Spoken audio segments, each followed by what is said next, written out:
सुबह 10 बजे से लेकर 11 बजे के बीच में उपस्थित हूं आप सबके सामने। आज जिनकी कुंडली मैं आपके सामने लेकर के आया हूं, ये कुंडली मुझे आई है फर्रुखाबाद उत्तर प्रदेश से। सवाल इनके जानेंगे। कुंडली से आपके जीवन के प्रत्येक सवाल का उत्तर दिया जा सकता है और उसके लिए संपूर्ण और गहन अध्ययन की आवश्यकता पड़ती है। आप लोग कार्यक्रम प्रत्येक दिन देखा करिए। कार्यक्रम देखने के बाद आपके दिमाग में जिस भी क्षेत्र से कोई भी सवाल हो, कार्यक्रम के कमेंट में अवश्य लिखा करिए। और रविवार का कार्यक्रम जो भी आप सवाल लिख रहे हैं उसमें वहां पे लिख दीजिए रविवार का सवाल, उससे मुझे आसानी होगी। दूसरे नंबर पे रविवार को सुबह 10 बजे से 11 बजे इसी समय पे जब मैं आपके सामने उपस्थित होता हूं, वो कार्यक्रम देख लीजिए। आपके सामान्यतया पति पत्नी के बीच का या किसी भी तरीके का आत्मीय संबंध भी अगर कमजोर हो रहा हो घर के माहौल में, उसके भी अगर कोई सवाल हो तो मुझे अवश्य ही लिख सकते हैं। बिना नाम बताए मैं उसका भी उत्तर दे दूंगा जो प्रामाणिक हो, जो सटीक हो। आइए अब आपको मनुस्मृति की अच्छी बात बता देता हूं। मनुस्मृति में सारी बातें अच्छी हैं, पर अच्छी मैं इसलिए कहता हूं क्योंकि कहीं आप लोगों को आपके दिमाग में बहुत सारी उसकी बुराइयां भरी गई हैं और उसको किसी खास पंथ के या खास जाति या खास वर्ण के साथ उसको जोड़ करके देखा जाता है। इस वजह से मैं यहां अच्छी वाली बात कहता हूं। तो यहां पे भगवान वेदव्यास ने एक बड़ी बात कही है। उन्होंने एक श्लोक लिखा है, वो मैं पढ़ के अभी आपको सुनाता हूं। नैवासौ चक्षुषा ग्राह्यो न च शिष्टैरपीन्द्रियैः मनसा तु प्रयत्नेन गृह्यते सूक्ष्मदर्शिभिः। मन को बाह्य इंद्रियों से परे कहा गया है। मन बाह्य इंद्रियों से परे है, इसीलिए उसे अतीन्द्रिय कहा जाता है, अतीन्द्रिय कहते हैं। पार ब्रह्म परमेश्वर साक्षात सच्चिदानंद स्वरूप भगवान सर्वेश्वर को देखने के लिए भौतिकीय नेत्रों की कोई आवश्यकता नहीं है। मैंने अभी कुछ ही दिन पहले एक कार्यक्रम में बात कही थी। आप भगवान के लिए संपूर्ण सभी प्रकार के उपचार और उपचारों के साथ उनकी आराधना करते हैं, पर भक्ति का सर्वश्रेष्ठ सिद्धांत, पूजा और उनके पाठ का सर्वश्रेष्ठ सिद्धांत, उनकी भक्ति का सर्वश्रेष्ठ सिद्धांत मनसा पूजा है। अगर मन स्थिर करके मानसिक पूजा कर लेते हैं, उसका जो फल मिलता है वो क्रियात्मक रूप से किए गए फल से कई गुना ज्यादा होता है। ये बात समझने वाली है। तो यहां पे भगवान वेदव्यास ने बात कही है कि भगवान को समझने के लिए और ईश्वर को देखने के लिए इंद्रियों के परे जाकर के आपको अपने अंतर मन को जागृत करने की आवश्यकता होती है। यहां पे साक्षात भगवान ने लिखा है बात, पर ब्रह्म परमात्मा को चक्षु आदि बाह्य इंद्रिय प्रत्यक्ष नहीं देख सकते, नहीं कर सकते, जो केवल मन से ही प्रयत्न पूर्वक ध्यान योग है। जो मन से ही, शुद्ध मन से उसे समझा और देखा जा सकता है। ये बात मनुस्मृति की है।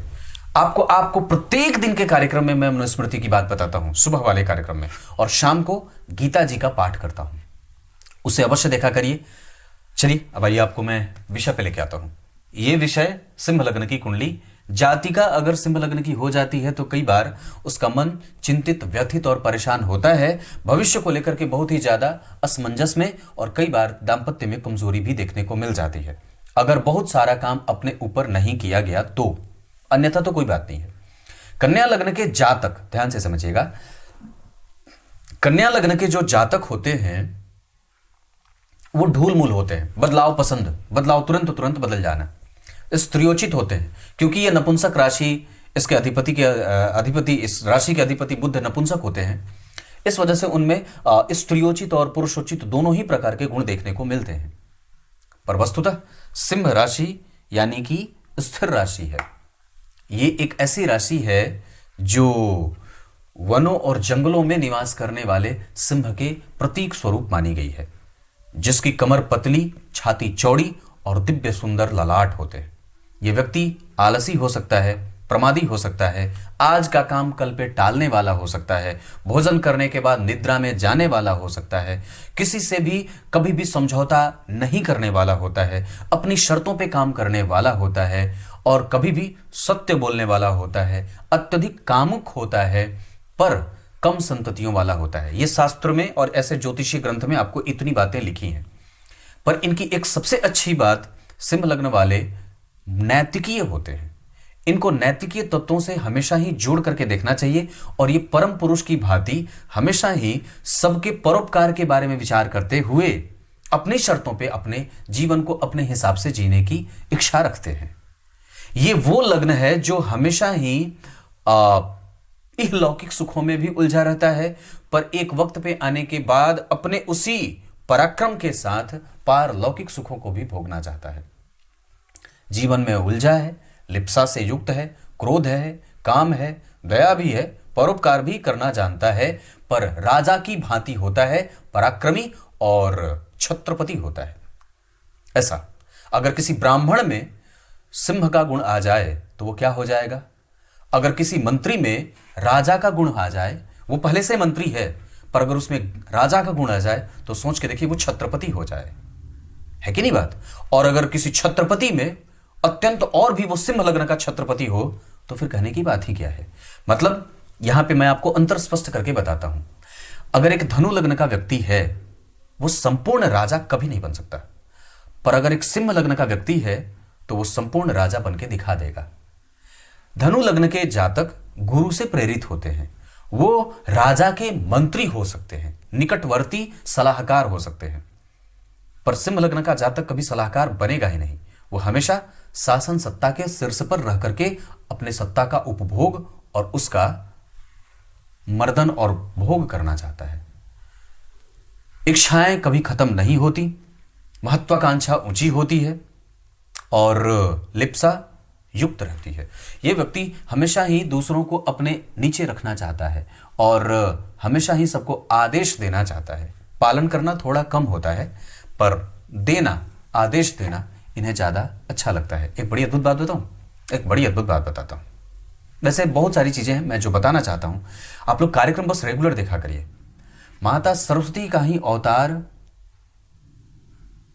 भगवान मंडन मिश्र की पत्नी के रूप में माता सरस्वती का ही उद्भव हुआ था। उन्हीं के अवतार के रूप में मंडन मिश्र की पत्नी सरस्वती के रूप में ही सरस्वती जी का ही अवतार था मंडन मिश्र की पत्नी के रूप में। अब जरा विचार करके देखिए कि आप लोगों को यह लगता है, या कई बार जो देहवादी लोग हैं उन लोगों को यह लगता है कि ईश्वर का अवतार बार बार नहीं होता है, वो आ गए। नहीं, ऐसा नहीं है। भगवान तुलसीदास भी वेदव्यास, भगवान तुलसीदास बाबा भी वेदव्यास भगवान के ही स्वरूप थे, उनका ही वो पुनर्जन्म था। बड़ी अद्भुत बात है। जब इस चीज को आप समझने और पढ़ने लगेंगे तो आपको पता चलेगा कि ईश्वर बार बार जब कोई भी बड़ा व्यक्ति अगर कुछ नया और अद्भुत कर रहा है, उसके अंदर विलक्षणता है, ईश्वर के गुण दृष्ट हो रहे हैं, तो निश्चित रूप से वो परमात्मा का स्वरूप लेकर के, परमात्मा ही स्वयं साक्षात स्वरूप बदल करके आते हैं। ऐसा है। यहां पे ये बात तो मैंने इतनी बताई। चलिए, तो यहां पे दशम भाव में 5 ग्रह बैठे हैं। अब 4 ग्रह से अधिक जब ग्रह बैठ जाते हैं तो वो प्रव्रज्या योग लग जाता है। अब यहां पे आपकी कुंडली में राहु 12 में, जिन्होंने चंद्रमा को देखा है, शनि, सूर्य, गुरु, शुक्र, बुध सारे यहां बैठे हैं, पर इसमें सबसे अच्छा सूर्य होगा। यहां पे बलवान सूर्य ही होगा। जातक नारायण का पूजक हो जाता है। हालांकि एक बात आपको और भी मैं बता दूं, यहां लग्नेश का उच्च के होने का प्रभाव और भाग्य भाव के अधिपति का दिग्बली होने का प्रभाव, पर इनकी कुंडली में चंद्रमा, अगर आपकी भी कुंडली में चंद्रमा कृष्ण पक्ष के त्रयोदशी चतुर्दशी के हैं तो संभल करके पूरी तैयारी के साथ आपको लगने की आवश्यकता होगी। आप कभी भी केयरफुल ही रहेंगे, केयरलेस होना आपको नुकसान में लेके जा सकता है। माता का स्वास्थ्य कमजोर ना हो, माता के साथ संबंध कमजोर ना हो, आपका चित्त पवित्र ही रहे, अपवित्र ना रहे। चित्त पवित्र रहे, अपवित्र ना रहे, क्योंकि आपकी कुंडली में ऐसे सिंह लग्न के कारण लग्नेश उच्च के और किसी भी शुभ ग्रह का कोई प्रभाव नहीं, पर यहां पे बैठे 3 शुभ ग्रह के साथ हैं, गुरु, बुध और शुक्र। अब जरा विचार करके देखिए तो उच्च के सूर्य ने शनि का नीच भंग वहीं पे कर दिया है। डिग्री के हिसाब से शनि 25 और सूर्य 18, बहुत अच्छा नीच भंग शनि का हुआ है, जिसके कारण इस कुंडली का मारक ग्रह जो बना था, हालांकि इस कुंडली के लिए वो बहुत ज्यादा बलवान होंगे तो बहुत अच्छा नहीं होगा, पर ठीक है कि वो कम से कम भाग्य भाव में बैठे हैं। एकमात्र ग्रह मंगल का चतुर्थ भाव को देखना और दशम भाव में बैठना ये अच्छी बात होगी। लग्न पे भाग्य का प्रभाव बढ़ेगा, लग्न पे भाग्य का बल बढ़ेगा, क्योंकि ये भाग्य के कारक गुरु लग्न के अधिपति सूर्य के साथ बैठे हैं। इससे एक बात तो बिल्कुल ही निश्चित रूप से कही जा सकती है कि व्यक्ति सैद्धांतिक है, प्रजापालक है, पोषित करने वाला है, समाज को देना चाहता है। इन्होंने सवाल में भी लिखा है, मैं समाज के लिए परोपकार का काम करना चाहती हूँ, समाज सेवा में जाना चाहती हूँ, मुझे लोगों की सेवा करने का बड़ा मन करता है और मेरा करियर क्या ऐसे इस क्षेत्र में जाएगा कि मैं समाज के लिए कुछ कर सकूं। आपकी कुंडली में ये गुण क्यों आता है, सवाल तो सबसे पहले ये उठता है। तो आपके अंदर ये बात इसलिए बनी है, ध्यान से समझिए। मदर टेरेसा के बारे में मैं बार बार उदाहरण उन्हीं का देता हूं। तो भले ही वो अपने मशीनरी का प्रयोग करने के लिए आई थी, मिशनरी का वो क्या बोलते हैं, वो प्रचार करने के लिए आई थी, पर उनकी भी कुंडली में लग्न के अधिपति का भाग्य भाव में बैठना हुआ था और गुरु से दृष्ट होना या गुरु के साथ ऐसा ही कुछ योग बना था।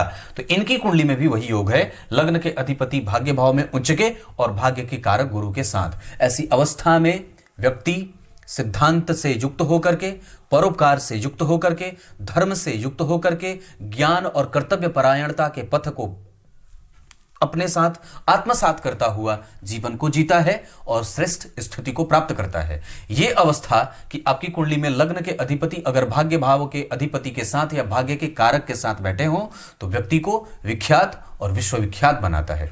पर आपकी कुंडली में अगर आपको नौकरी नहीं मिलेगी तो चंद्रमा के कारण नहीं मिलेगी, तो की बात कर रहा हूं। अगर नौकरी नहीं मिलेगी तो उसके पीछे के कारक ग्रह चंद्रमा होंगे। हालांकि आपकी कुंडली में मंगल और शनि एक साथ नहीं है, द्विद्वादश के संबंध में है। दशम भाव के अधिपति शुक्र शनि के साथ बैठे हैं और जन्म कुंडली में प्रतियोगिता भाव में उच्च के मंगल की राशि बनी है, मंगल की उच्च राशि बनी है, जहां से वो त्रिकोण में बैठे हैं और यहां के अधिपति इसको देख रहे हैं। इस वजह से आपकी कुंडली में मैं एक बात बता दूं, जो स्थिति मैं देख रहा हूं उसमें सिर्फ मुझे एक चंद्रमा की कमजोरी खाली दिख रही है, अन्यथा सारे पक्ष आपकी कुंडली में आपके पक्ष में ही दिख रहे हैं। द्वितीय भाव के अधिपति का भाग्य भाव में जाना और जन्म कुंडली में, हालांकि यहां पे मंगल भी अस्त होंगे, बुध भी अस्त होंगे, गुरु भी अस्त होंगे और शनि भी अस्त होंगे। इतने सारे अस्त ग्रहों के बावजूद भी मैं आपको यह कह सकता हूं कि आपकी कुंडली में योग बने हैं, पर मैं चंद्रमा के आपके पक्ष में नहीं जाने के कारण इतने अस्त ग्रहों को मैं कह सकता हूं कि हाँ, ये प्रभावित कमजोर करेंगे। मतलब आपकी कुंडली में 70% नौकरी का योग है, 30% आपकी कुंडली में पराक्रम भाव के अधिपति ने पराक्रम को देखा है। आप पराक्रमी हैं, क्योंकि सिंह लग्न के हैं तो आलसी हो सकते हैं, इस वजह से अपने पराक्रम पे भरोसा करके आगे बढ़िए। दूसरी बात है 2025 के जनवरी तक आपकी कुंडली में शुक्र में राहु चल रहे हैं। इस दौरान अपनी ऊर्जा का क्षरण न करिएगा, जितना ज्यादा हो सके अल्टीमेटम समझ करके इसको 25 का डेडलाइन रख लीजिएगा। उसके बाद आपकी कुंडली में एक अच्छा योग 27 के सितंबर तक भी है। अगर कोशिश करना चाहते हैं तो 2027 के सितंबर तक लगातार फॉर्म भरिएगा, आपकी अवस्था उस समय भी नौकरी वाली रहेगी। वैसे इस कुंडली में दशम भाव की स्थिति अच्छी बनी है, पर अगर एक बात बता दूं, अगर शुक्र जैसे कि 7 डिग्री के हैं, सूर्य यहां 18 डिग्री के, अस्त तो नहीं करेंगे शुक्र को, लेकिन आपकी कुंडली के लिए शुक्र अच्छे नहीं होते, पर दशम भाव के अधिपति हैं। जन्म कुंडली में पिता का सुख, माता का सुख बहुत बढ़िया दे रहे हैं। चल अचल संपत्ति का योग इस कुंडली में अच्छा बना रहेगा, पर चंद्रमा ही आपकी कुंडली में कमजोर हैं, जिसके कारण उनको ही बलवान बनाने की आवश्यकता है। राशि मीन की बनी है, जिसके अधिपति गुरु आपकी कुंडली में अस्त हो रहे हैं। द्विद्वादश का संबंध बन रहा है। लोगों की बातों को समझिए, अपने बड़े और बुजुर्ग के आदर का भाव अपने अंदर रखने की आवश्यकता होगी।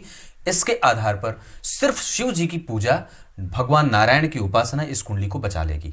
और निसंदेह मैं बात कह रहा हूं, आपकी कुंडली में योग अभी जो 22 से लेकर के 25 तक का चल रहा है, ये आपकी ऊर्जा का क्षरण करेगा, आपको डेविएट करेगा, आपको परेशान भी कर सकता है, क्योंकि राहु कर्क के बैठे हैं।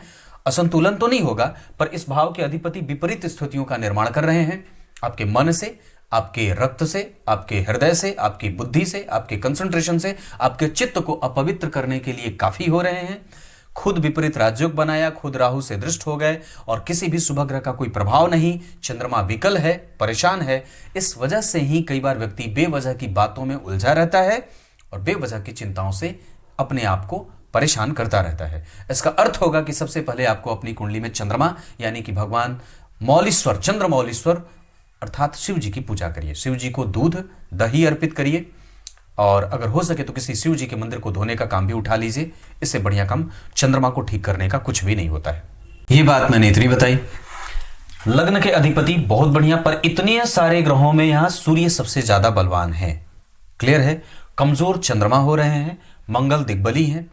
एक बात और बताता हूं, मैंने ये बात कई बार बहुत पहले भी कही है कि दशम स्थान में अकेले मंगल और दशम स्थान के अकेले शुक्र क्षेत्र से संबंधित समस्याएं पैदा करते हैं। इसका अर्थ है कि आपकी कुंडली में अगर कहीं परेशानी बनेगी तो सबसे पहले उसकी शुरुआत चंद्रमा करेंगे और उसके बाद उसका अंत मंगल करेंगे।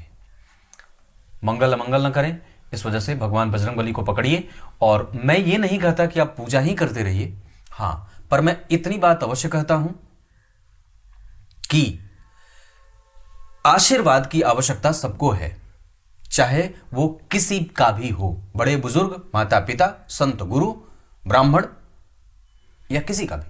आशीर्वाद के बिना कोई भी आज तक आगे नहीं बढ़ा है, क्योंकि आपके कर्मों को भी बल आपके पूर्व जन्म के कृत्य से ही मिलता है और उस कृत्य का बल भी आपके कर्मों से ही मिलता है। कर्म बड़ा या भाग्य, तो कर्म ज्यादा बड़ा है। भाग्य के पास अपना कोई बल नहीं होता, उसको कर्म की आवश्यकता पड़ती ही पड़ती है। अगर आप कर्म नहीं करेंगे तो भाग्य का बल भी नहीं मिलेगा। भाग्य का बल नहीं मिलेगा तो कर्म प्रतिफल नहीं करता है, कमजोर करता है। या फिर इसको आप उलट के ऐसे भी कह सकते हैं कि काम करने से निश्चित रूप से परिणाम मिलता है, पर आशीर्वाद से वो सकारात्मक होता है, उसका नुकसान नहीं होता। या फिर ये कह सकते हैं कि वो और भी ज्यादा मजबूती को प्राप्त करता है और आपको उसका भान नहीं होने देता या आप बिगड़ते नहीं हैं, वो माथे पे आपके सवार नहीं होता। क्लियर है? तो ये बात मैंने इतनी बताई। आपका जन्म उत्तरायण, ये पिता का सुख देता है। ग्रीष्म ऋतु, घर से दूर तैयारी करने जाइए। मंगलवार, क्रोध और उन्माद मत करिए। वैसे आपकी कुंडली में उन्माद नहीं है, लग्न के कारण हो सकता है। उन्माद मतलब आलस्य होता है या गलतियां, कमजोरी। कृष्ण पक्ष के त्रयोदशी के चंद्रमा ये परेशान करने के लिए काफी हैं।